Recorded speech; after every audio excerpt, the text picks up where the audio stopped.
Angelica Panganiban ibinulgar ang napakagandang biling bahay ni Paolo Abilino para kay Kim Chiu.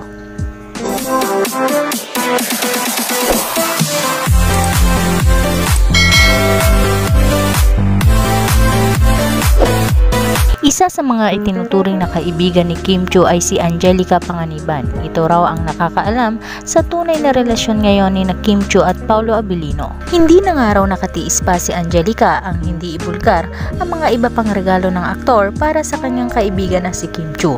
Una nga raw ang niregaluhan ni Paolo si Kim ng isang mamahaling bike at nagkakahalaga umano ito ng 1 milyon. At ang balak nga raw ngayon ni Paolo Abilino ay ang bilhin ng magandang bahay para kay Kim Chiu, na ito raw ang pinapangarap dati ng aktres na may malapit sa dagat at sariwa ang simoy ng hangin. Talaga naman raw na napakasaya ni Angelica Panganiban para sa kanyang kaibigan, dahil ayon kay Angelica, matagal na raw niyang pinapayuhan si Kim na kung magmahal na muli, pumili na ng tamang tao.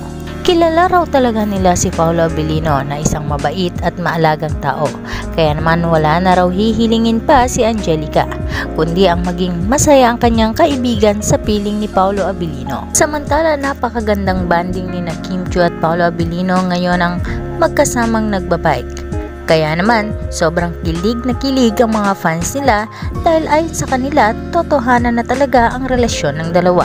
Napaka-healthy raw ang banding ng dalawa. Talagang tunay raw ang pagmamahal ni Paolo Abilino kay Kim Chiu dahil lahat raw ng hilig ni Kim ay hilig na rin ni Paolo Abilino. Para sa latest happening mga kachika, just like and share para updated kayo sa aming mga bagong video.